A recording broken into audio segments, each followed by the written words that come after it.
Welcome back inside the lab, everybody. That is the Locked On Fantasy Hockey Podcast. Today I'm riding solo for a big time episode. It has been a big day of NHL news, from Nathan MacKinnon to three major retirements to some injury news. And we also have a big time guest on today's episode. So let's get right to it. You're Locked On Fantasy Hockey, your daily podcast on fantasy hockey. Part of the Locked On Podcast Network, your team every day.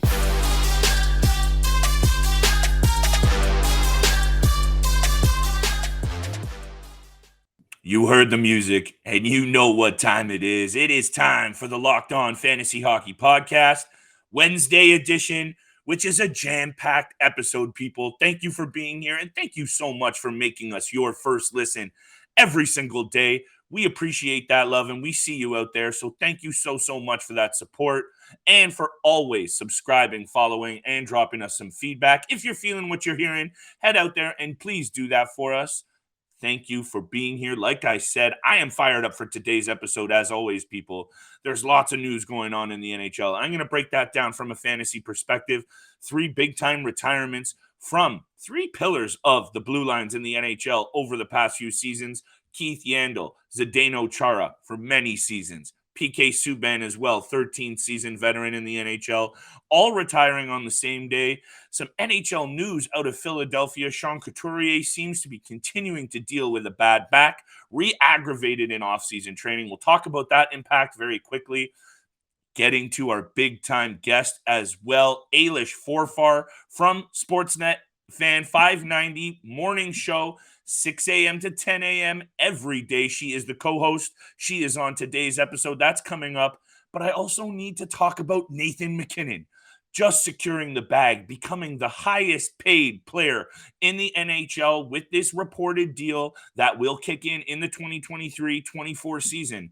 And that will make him a higher paid player than even Connor McDavid, just by a slight bit, at $12.6 million per year on an 8-year pact. That's the reported number. The details aren't confirmed from the team just yet, but we know that Nathan MacKinnon is worth the price of admission, and he is an elite fantasy option. He's coming off a year which also he silenced a lot of his haters. He was able to go out there and win the cup with the Colorado Avalanche, and this is the intriguing thing with Nathan MacKinnon, is it seems like he's just getting better.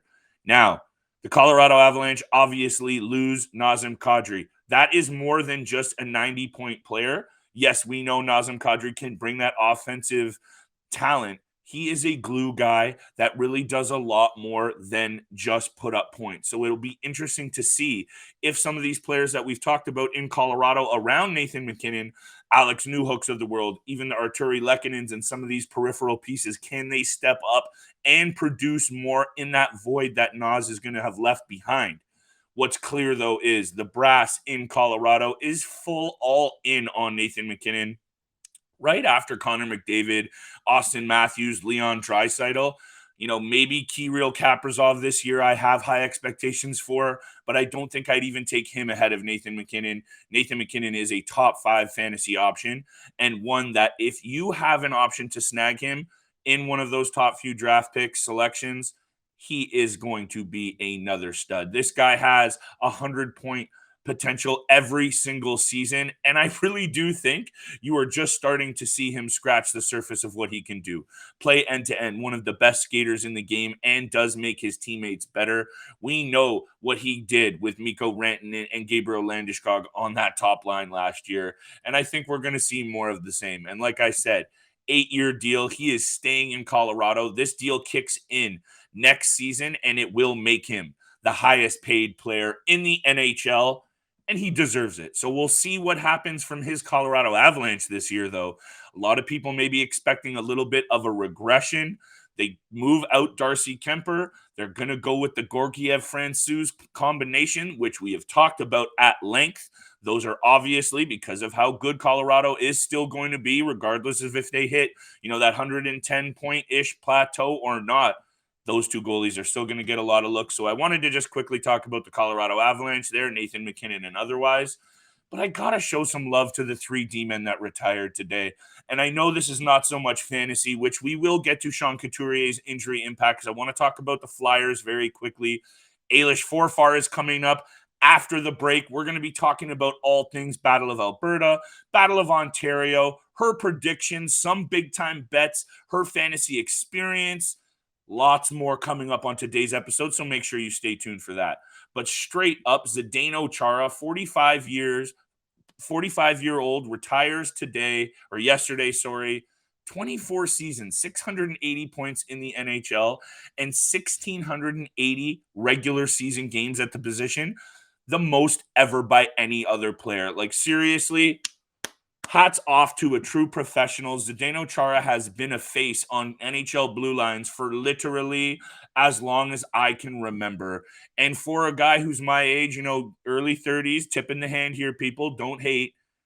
Zdeno Chara is just a staple, a stalwart of the blue lines, and just a true class act. So as much as he, did so much damage as an Ottawa Senator, Boston Bruin, and otherwise to your Maple Leafs fans out there, Zdeno Chara is a class act and a shoe-in Hall of Famer. That is undoubtedly true.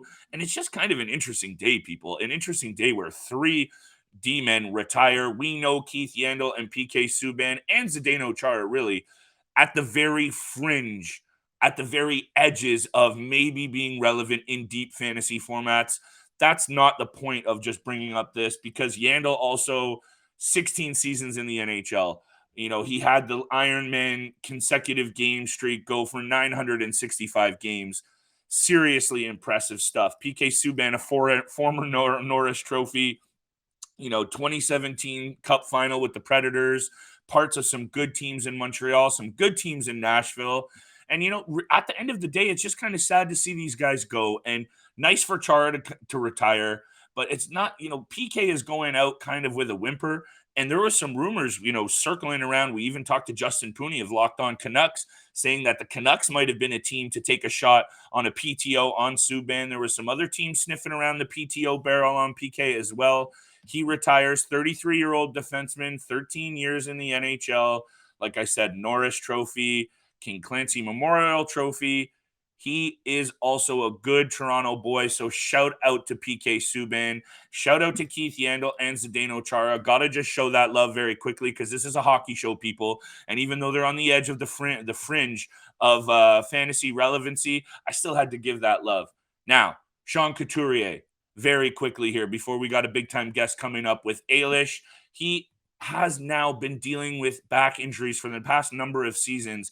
And when he's healthy, this guy is a relevant fantasy option. He's a two-way forward, two-way centerman who puts up points, an 8th overall pick, and he can put up points. We've seen him do this in his career, and the injuries are a problem. He was coming back to health. This is a guy who put up back-to-back 75-plus point seasons only a few years ago. And this just seems to be, this could be one of those injuries, people, that might just do in his career. Herniated discs, repeated back injuries. And the main point here is this is going to leave more of a void up the middle in Philadelphia for some young players to maybe get a shot. Morgan Frost, maybe even the Owen Tippett's of the world, they're going to get some more minutes. Kevin Hayes, by de facto, is going to get more minutes. So in those deeper keeper leagues that you might have been looking at Sean Couturier, now you might want to take a look, maybe wait some later rounds, but take a look at some of these Philadelphia Flyer options. Joel Farabee might be an interesting piece in some deeper formats, because now that Sean Couturier, and stay away from him with a 10-foot pole, people. If he ends up coming back, I doubt it. But if he does, this is a guy who has had way too many back injuries for me. And just that's a fantasy red flag right there, especially when I know the Flyers are going to be bad. But there are some intriguing pieces there in deeper formats if you want to get spicy. That is for sure. Another way that you can get spicy, it's with betonline.net, your number one source for all of your pro and college football betting needs this season. Find all of the latest league developments, game matchups, news, and podcasts, including this week's game week 3 lineups and odds. BetOnline is your continued source for all of your wagering info, including live betting, esports, scores, and more. It is the fastest and easiest way for you to get all of your favorite sports and events, including MLB, MMA, boxing, and golf. Head to the website today or use your mobile device to learn more about the trends and action. Bet online, where the game starts. And joining us now, the very special guest that I have been teeing up all week. I've been excited. We are joined by Ailish Forfar, co-host of Sportsnet, the Fan 590 morning show across the Sportsnet radio network, former Dartmouth College NCAA D1 player as well. She will skate circles around you people, so listen up. Ailish, thank you so much for joining me today on the show. God, it's a pleasure. I'm very excited to be here. I'm glad that we ran into each other like 4 times at the Rogers Center to make this happen. Hey, Jays games bring people together. Beer and hot dogs bring people together. So this is just a good time. And like you said to me just before we jumped on, hockey is coming, people. And that's why we have to have Ailish on, because I want to hear what she has to say about a couple of things. We're going to talk some bets very quickly, Battle of Alberta, and a bunch of other spicy things. But I just need to ask you right off the jump, Ailish. The season is upcoming. You watch a lot of sports. You talk about sports every day. Is there something that you're looking forward to, a team, a player, maybe something that you have your eye on for this upcoming season, just in general? Yeah, you know what? I'm actually really excited for the Ottawa Senators, which is a crazy thing to say, and it's been a long time coming. But I really kind of remember being younger and that Battle of Ontario being something special. And the fact that they took I think they're one of the best teams in terms of what they did from the start of the offseason to now. Like, they took some massive strides forward, and that's exciting. Like, Ottawa Senators fans need something to be positive about. And I'm really excited to see that rivalry back in action. And so I think that that's kind of something I looked at this postseason and was impressed with. I think they made a lot of headway, and that's just fun if you live in Toronto as well to have that rivalry back. So I'd say that's probably one of the biggest things that I'm excited to cover this upcoming season is the growth of that young team. Yeah, most definitely. You know, hats off to GM Pierre Dorian for the masterclass of shuffling the deck in Ottawa. And you said it, though. It's nice to see for Sens fans and Leafs fans, because if you've ever been to a game in Ottawa, it's not even in Ottawa. It's out in Canada. It's outside the city center. They've gone through a lot of on and off ice issues in Ottawa, and it really does seem they've turned it around. So this Battle of Alberta is now, and I know Ottawa Senators fans will say, because they tweet at me all the time, that Sens have actually split the series 50-50 since Marner and Matthews have been on the team. I think we're in for a showdown this season. Speaking of which, Battle of Alberta as well. There has been a lot going on in Calgary, some re-signings in Edmonton. Those are 2 good teams. I think it's easy to say you'll also be having your eye on the Battle of Alberta this season. Oh, hell yeah. That playoff series was probably some of the best hockey that I've watched in a long time. It was must-see TV. I've always loved watching those 2 teams battle it out. I think the stakes are even higher. If it could have been, they made a way to make it even more important this season. And I really like the Oilers. I think will be the team that will impress again this season. I like what the Flames did, but there's still some question marks around that. I think the Oilers will be a little bit better than them. But you know what? Anything can happen when those 2 teams play each other. It's so much fun. Yes. I was lucky one time to actually go to a Battle of Alberta game, and it was one of the best games I've ever been to. So I really enjoy that. I love when there's a rivalry. Like, obviously, I mentioned with the Battle of Ontario, we got Battle of Alberta. Battle of Florida, a little less exciting, but that still this year will be something to keep an eye on. But I can't say enough about Battle of Alberta. It'll be electric again this year. Most definitely. And to shift back to the East, you mentioned the Floridian teams. Tampa and Florida now, not all of a sudden, but the past couple of years, really flexing their muscle as some top teams in the Eastern Conference. And I've said this a lot over the offseason, and man, am I ready for puck drop, because I've been saying I feel like I'm a broken record. But the Eastern Conference has been loaded up. The Western Conference for a while, Chicago, LA, seemed like every year it was the Western Conference getting the cup.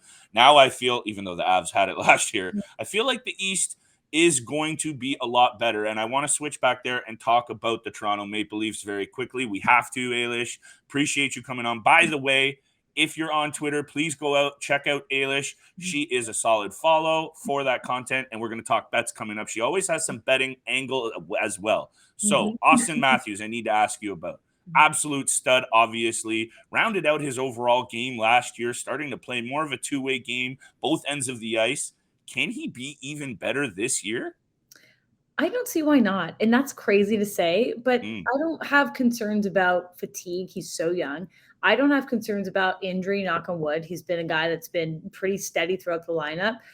I feel like he is such a competitor as well. And that's what you want in a young guy's career. And he's playing for bank. Like he just saw Nathan MacKinnon just signed the most lucrative deal. You don't think Auston Matthews saw that and said, big year ahead for me? I think there's a lot riding on this season. I don't know if I want to set the bar at 60 goals every year, but 55 has to be the expectation for the next couple of years with him. I think we might look back at last year as like one of the best years of his career. That's fine. But he should be the best player on the ice every single game. And I think that that's going to elevate this team to that level that need. And also contract is always looming. And I think the players really want to make that statement when they get their first big one. And I think that's going to bode really well for Matthews. So I have high expectations. I know all Leaf fans do.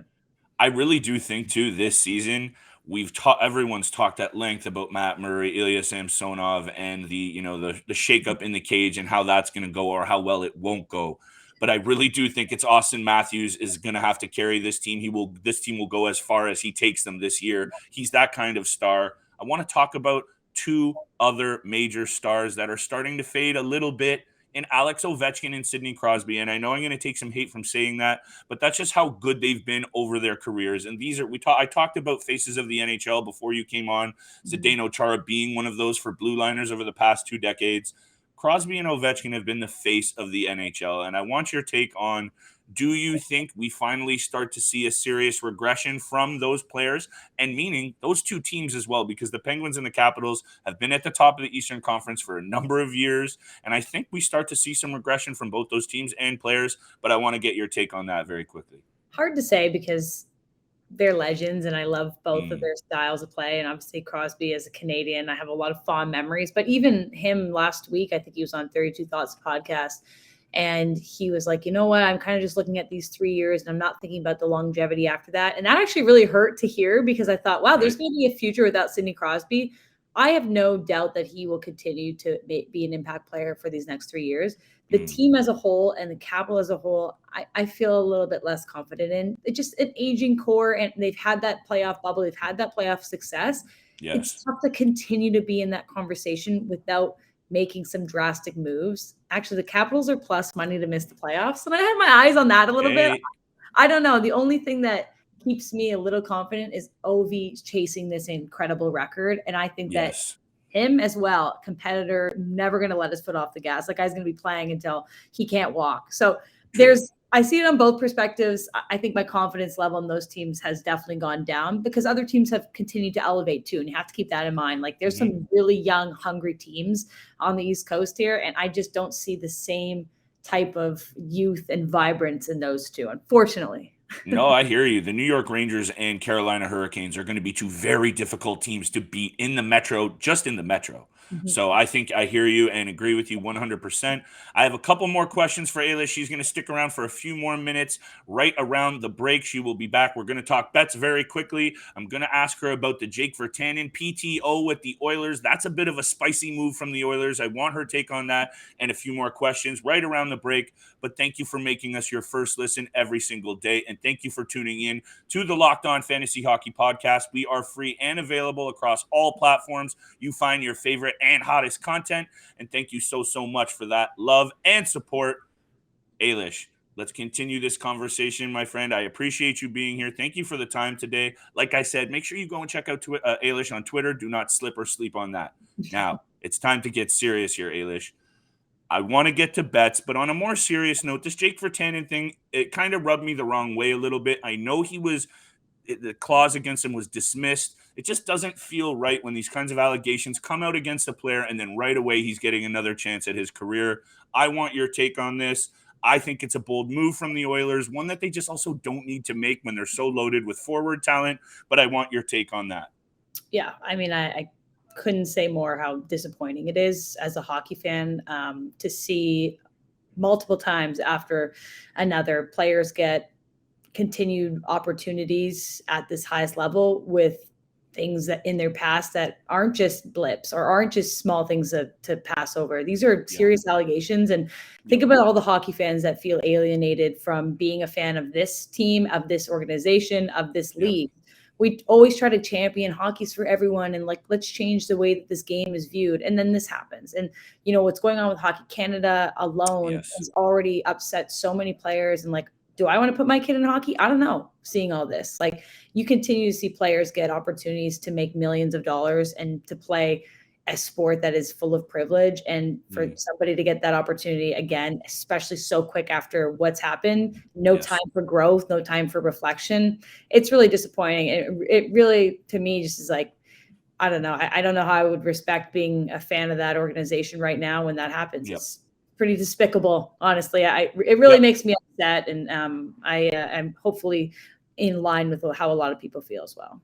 I think despicable and disappointing are the two, you know, terms that I would use to describe it. And I just think it's also a very short-sighted decision for an organization that, you know, I understand that it's been a while since they've won, but this is a team that holds so much importance, especially in the province of Alberta when it comes to hockey and kids and, you know, setting the tone for an example for what you should be. And you said it. The hockey culture has not been one that's even close to inclusive or diverse or any of those things. And to answer your question, if you are a parent putting your kid in any sport, hockey is not going to be the one, from Hockey Canada, from all the way down to things like this. So I just needed your take on that because you are so close to the game and you do watch and speak to so many people. So I appreciate your take on that because I have the same one, and it's just disappointing straight up and down. Edmonton Oilers do better, and the NHL can continue to do better and do more because this league is way, way, way behind the eight ball in doing the right thing when it comes to inclusivity, diversity, and otherwise. So unfortunately, more par for the course decisions from the NHL, but maybe we should not expect more, but we want to expect more. What I expect more from you, Ailish, is some hot, spicy takes for this betting conversation I would like to wrap this show up with, because the gaming industry is booming in Ontario, across the country, and across North America. I know you're involved with Sportsnet bets. I see you hitting those Matt Chapman home run picks. So I know, right? That was fun. I got a couple. I need some of this money. I need some of this money. So I just want to talk about, in general, you mentioned a little odd off the top. Are there any teams, let's start with the Cup. Is there anyone you looking at, a little 10 bet, maybe a 20 future bet, a little spicy odd? Is there something you're looking at? New York Rangers. We talked about them. They finished Vezina Trophy winner in Shesterkin.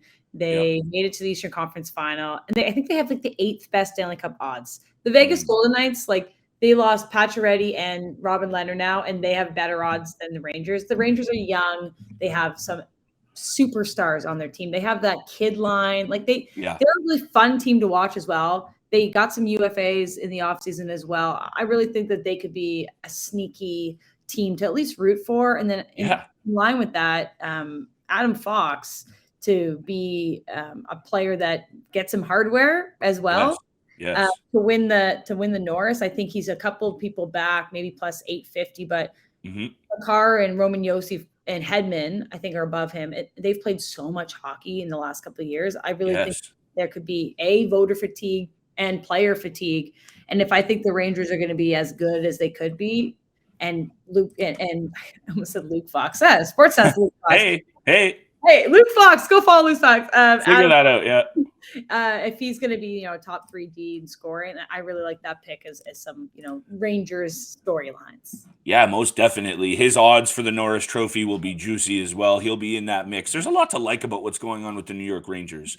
And, Steele, my co-host who wasn't able to make it today, shout out to Steele for holding us down. He has the Rangers double circled as the President's Trophy winners. So he is going to love this. Also, I'm seeing them out there at plus 1,800, plus 2,000 in some spaces. That is most definitely worth a 20 bet.